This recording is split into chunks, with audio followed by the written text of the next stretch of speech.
Hi! Welcome back to Reading Matilda! Yay! We are on, is it chapter 4 or 5? I don't know because they're not numbered. But today we're reading arithmetic. It's backwards. But yeah, if you're watching, that's the chapter we're reading. Arithmetic. Hope you guys are having a great Tuesday and that your Monday was fun. Tomorrow we're going to be doing another craft. So I'll be posting the supplies on the Instagram today so you can be all ready. Okay. Okay, let's read arithmetic. Matilda longed for her parents to be good and loving and understanding and honorable and intelligent. The fact that they were none of these things was something she had to put up with. It was not easy to do so, but the new game she had invented of punishing one or both of them each time they were beastly to her made her life more or less bearable. Being very small and very young, the only power Matilda had over anyone in her family was brain power. For sheer cleverness, she could run rings around them all. But the fact remained that any 5-year-old girl in any family was always obliged to do as she was told, however asinine the orders might be. Thus, she was always forced to eat her evening meals out of TV dinner trays in front of the dreaded box. She always had to stay alone on weekday afternoons, and whenever she was told to shut up, she had to shut up.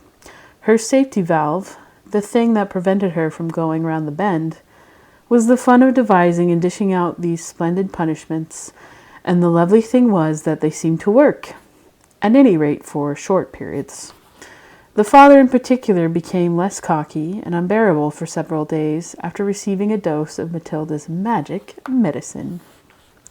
The parrot and the chimney affair quite definitely cooled both parents down a lot, and for over a week they were comparatively civil to their small daughter. But alas, this couldn't last. The next flare-up came one evening in the sitting room. Mr. Wormwood had just returned from work. Matilda and her brother were sitting quietly on the sofa, waiting for their mother to bring in the TV dinners on a tray. The television had not yet been switched on. In came Mr. Wormwood in a loud check suit and a yellow tie. The appalling broad orange and green check of the jacket and trousers almost blinded the onlooker. He looked like a low-grade bookmaker dressed up for his daughter's wedding, and he was clearly very pleased with himself this evening. He sat down in an armchair and rubbed his hands together, and addressed his son in a loud voice. "Well, my boy," he said, "your father's had a most successful day. He is a lot richer tonight than he was this morning. He has sold no less than 5 cars, each one a tidy profit. Sawdust in the gearboxes, the electric drill on the speedometer cables, a splash of paint here and there, a few other clever tricks, and the idiots were all falling over themselves to buy."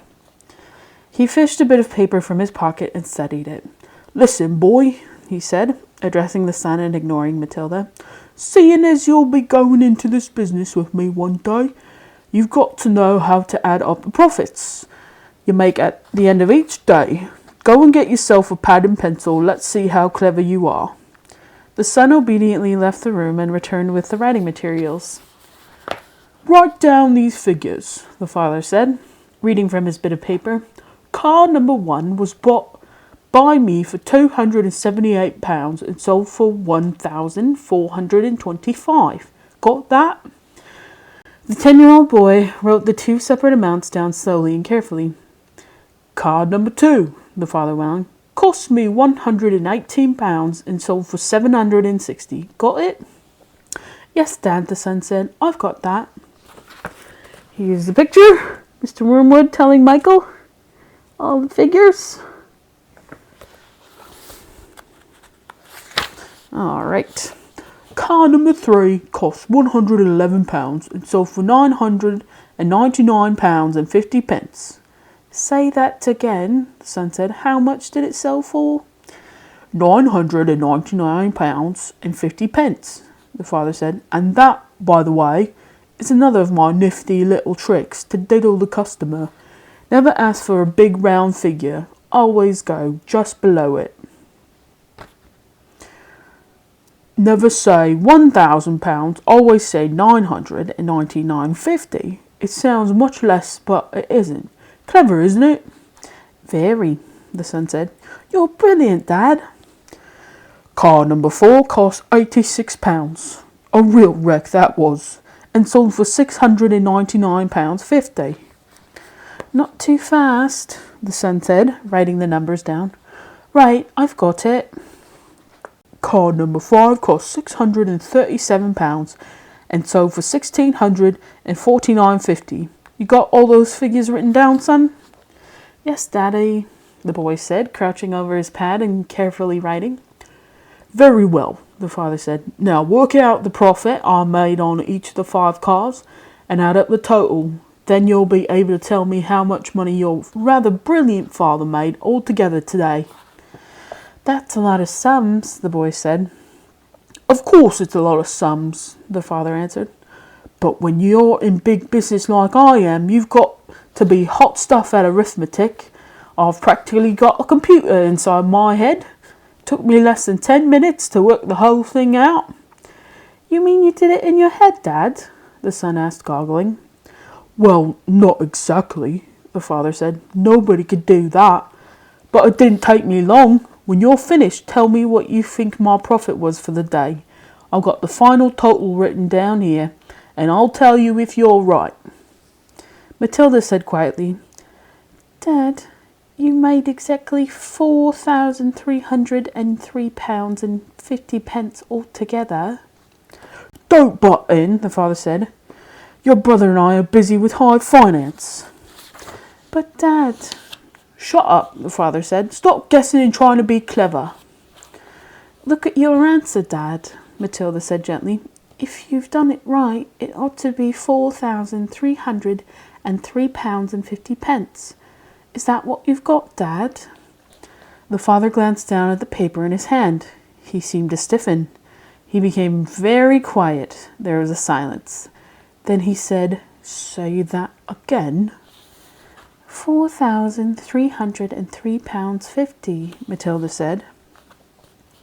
There was another silence. The father's face was beginning to go dark red.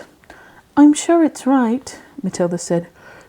You little cheat, the father suddenly shouted, pointing at her with his finger. You looked at my bit of paper. You read it off from what I've got written here. There's Mr. Wormwood yelling at Matilda. And there's Matilda. Daddy, I'm on the other side of the room, Matilda said. How could I possibly see it?